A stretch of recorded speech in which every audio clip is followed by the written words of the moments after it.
you actually practice it, then you won't be able to understand.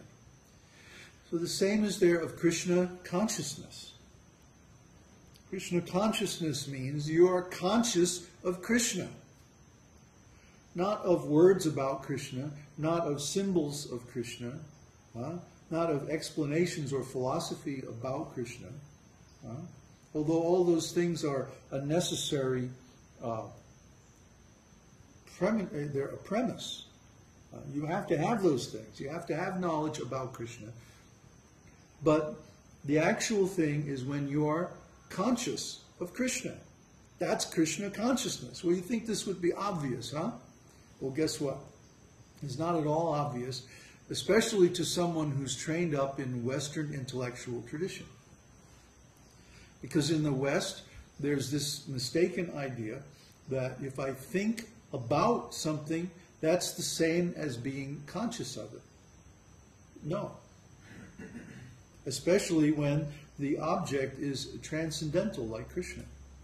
Anyone from anywhere can immediately be conscious of Kṛṣṇa, because Kṛṣṇa is there within our hearts. Kṛṣṇa is present everywhere. So we don't have to go anywhere, we don't have to do anything. All we have to do is direct our consciousness toward Kṛṣṇa. And Kṛṣṇa is there in our hearts. So there's actually no problem in becoming Kṛṣṇa conscious. Anyone can become Kṛṣṇa conscious instantly, simply by changing their consciousness. But the thing is, we don't know what consciousness is. We don't have an accurate idea, an accurate explanation, an accurate concept of what consciousness is and how it works. So we identify consciousness with the mind, or with sensations, the senses, the body. We identify our consciousness, in other words, with the contents of our consciousness. And we miss the consciousness itself. This is such a fundamental point. Everybody has to think on this until they understand it and can apply it. Consciousness simply means, what are you looking at? What are you looking at? If you're looking at seeing, then your consciousness is going to be full of whatever your eyes are telling you.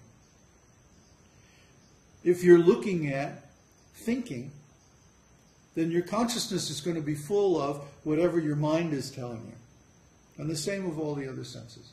But what happens if you take your consciousness and instead of looking at the mind or your eyes or your ears or any of the other senses, you look within? Well, the first thing you're going to see is your own consciousness. Remember, we talked about this.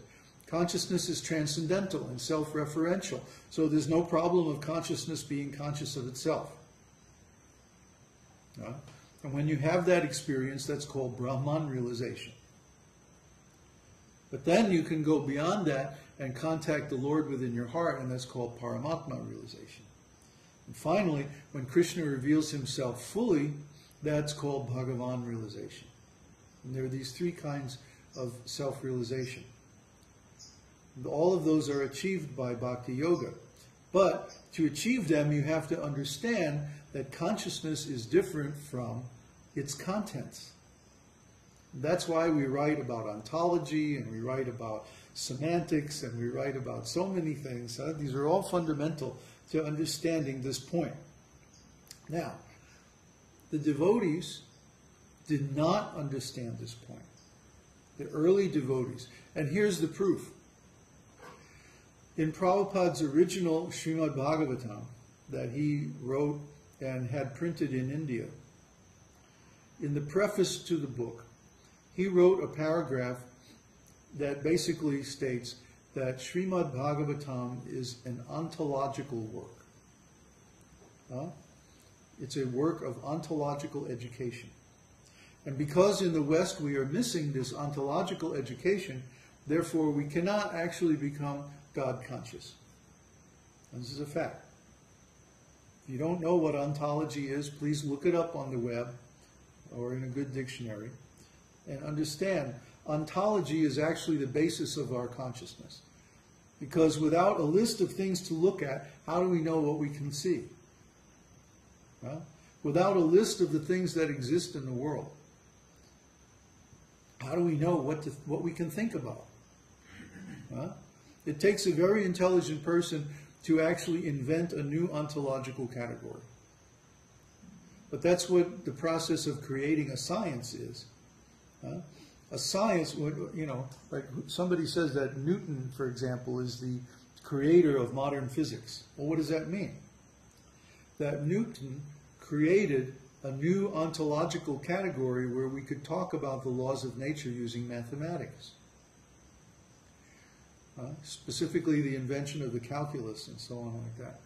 So he created a new ontological category, and so we now can think in a new way that we never could think before. And this is because of ontology. So when we encounter the Vedas, the Vedic literatures, the esoteric teaching especially, this gives us so many new ontological categories that we can think in terms of. And that expands our consciousness. Huh? It has to.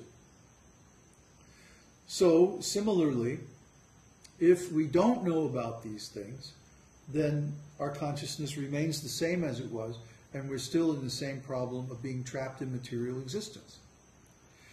So Prabhupada wrote that this Srimad Bhagavatam is an ontological work. And in the first 9 cantos, it gives all the categories.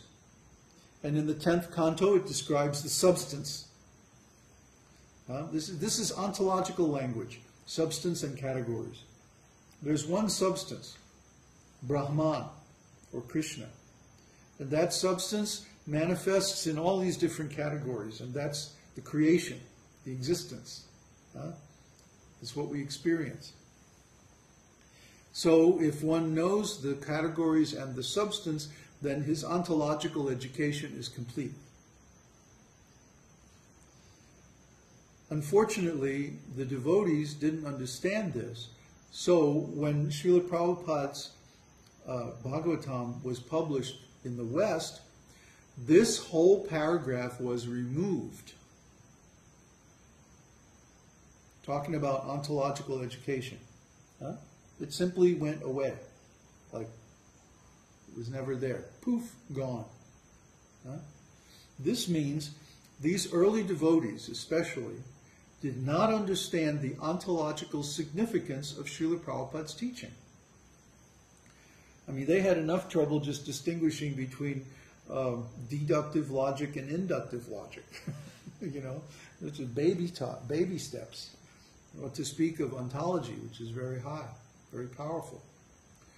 So they misunderstood Prabhupada's teaching, and then they repeated their misunderstanding to the other devotees, and because they were considered the leaders, whatever they said actually attained more importance than what Prabhupada had written in his books, because they were also editing Prabhupada's books.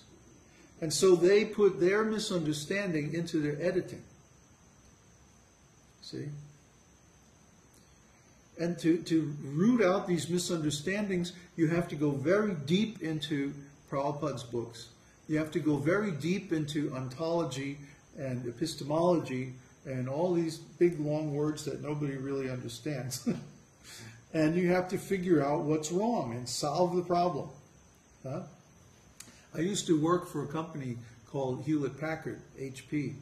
And in those days, that was before they made, you know, printers and computers and stuff.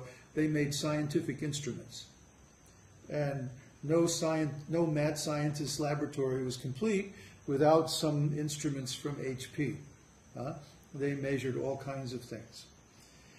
So I used to work for them as a technician. I would go out to these laboratories and I would fix the machines when they went wrong, or I would calibrate them so their measurements would be accurate. And that was my job. So I learned about accurate measurements. I learned about standards, and I learned about troubleshooting, how to diagnose a problem, isolate the problem, repair it, then recalibrate the instrument and so on. That was my job. I did that every day for years.